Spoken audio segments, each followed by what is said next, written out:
Most people getting out of credit card debt requires a high income. They think you need to be making six figures, have extra money sitting around, or get some kind of financial windfall to finally get ahead. That is completely wrong. And that belief is exactly what keeps people stuck. The truth is, the people who successfully get out of debt are not always the ones making the most money. They are the ones who have the right strategy.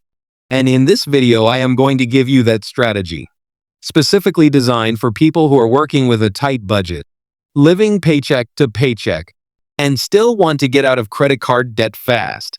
I work in debt relief.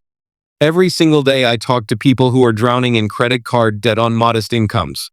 Teachers, nurses, warehouse workers, small business owners, people making $35,000 a year, $45,000 a year, $55,000 a year, with $10,000, $20,000, sometimes $40,000 in credit card debt. And I have seen every single one of those situations turn around. Not because those people suddenly started making more money, but because they stopped doing the things that were keeping them stuck and started doing the things that actually work. Let me show you exactly what those things are. Before we talk about paying off debt, we need to talk about the real enemy, interest. The average credit card APR right now is between 21 and 24%. Some cards are charging 29 and 30%. Here is what that means in real numbers. If you have $10,000 in credit card debt at 24% interest, and you only pay the minimum every month, you will be paying that debt for over 27 years, and you will pay nearly $20,000 in interest alone. You borrowed $10,000 and paid back $30,000. That is not a debt problem. That is an interest problem. And the first thing you need to do, before anything else, is stop the bleeding. Step 1, call every single credit card company you owe money to and ask for a lower interest rate. I know that sounds too simple, but this works more often than people realize. If you have been a customer for over a year, if you have made consistent payments, there is a real chance they will lower your rate by 3 to 5 points. That one phone call on a $10,000 balance could save you hundreds of dollars a year in interest. Be polite. Be direct. Tell them you are working on paying down your balance and you would like to discuss a lower rate. If the first person says no, ask for a supervisor. Ask again. The worst they can say is no, and no costs you nothing. Step 2, build a bare minimum budget. I am not going to tell you to stop buying coffee. That is not the problem. What I am going to tell you is this. You need to know exactly where every dollar is going every single month. Write down your income. Write down your fixed expenses, rent, utilities, car payment, insurance, groceries. Everything that has to be paid no matter what. Whatever is left after those fixed expenses. That is your debt payoff money. Even if that number is $50 a month. That is your starting point. Because here is what most people do not realize. It is not about how much extra you have. It is about being intentional with what you do have. $50 a month thrown at your smallest credit card balance is $600 a year. That could eliminate an entire card in 12 months. And eliminating one card changes everything. Step 3, use the debt snowball to create momentum. Here is how it works. List all of your credit card debts from smallest balance to largest.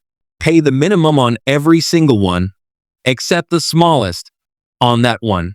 Throw every extra dollar you can find. Every extra $20, every $50, every tax refund, every overtime check.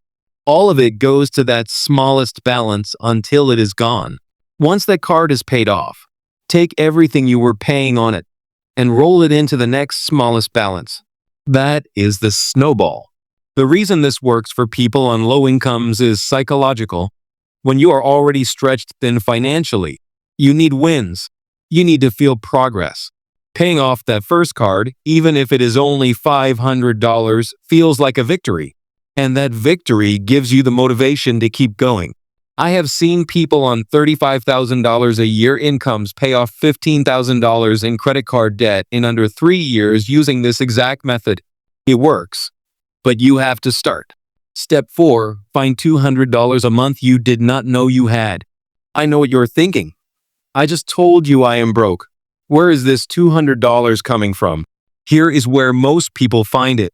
Cancel subscriptions you forgot about. The average American pays for 4 to 5 subscriptions they barely use. That could be $50 to $100 a month right there. Call your insurance company and ask for a better rate. Car insurance, renter's insurance, these are negotiable.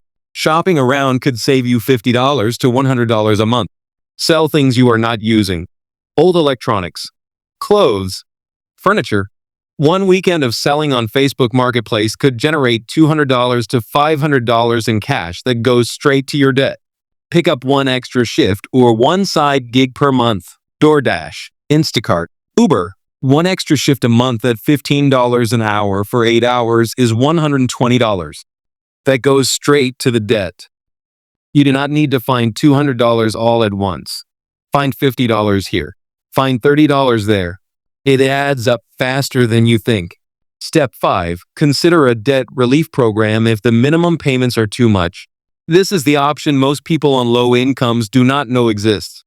If your credit card debt is $10,000 or more, and your minimum payments are eating up so much of your income that you cannot make any real progress, a debt relief program might be the most realistic path forward.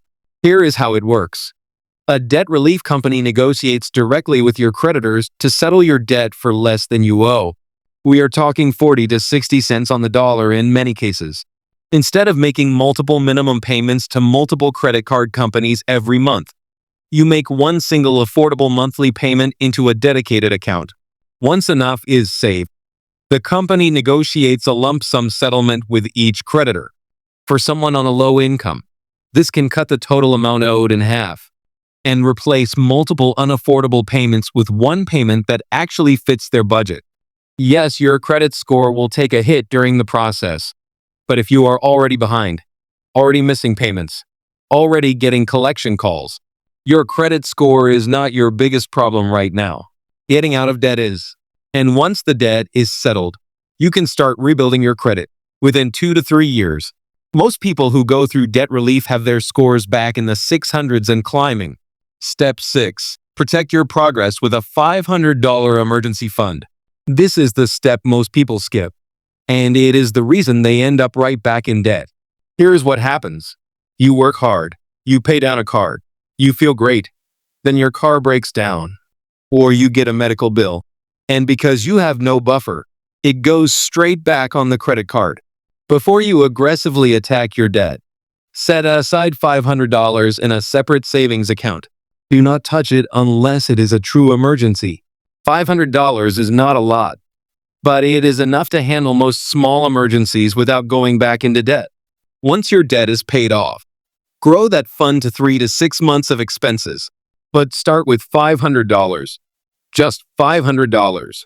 Here is the bottom line.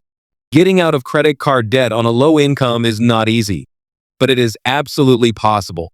You do not need a raise. You do not need a windfall. You need a plan, and you need to start today. Call your credit card companies and ask for a lower rate. Build your bare minimum budget. Start the debt snowball. Find the extra $200. And if the minimum payments are too much, explore debt relief. The system was not designed to make this easy for you, but now you know exactly how to work around it. Drop your income and your total debt amount in the comments below. I want to see where you are starting from. I read every single comment and I will tell you exactly which strategy makes the most sense for your situation. Share this video with someone who needs it, because someone in your life right now thinks they cannot get out of debt because they do not make enough money. Show them this video, because that belief is the only thing standing between them and financial freedom. Subscribe for weekly videos on debt, credit, and building real financial freedom, even if you are starting from zero. I will see you in the next one.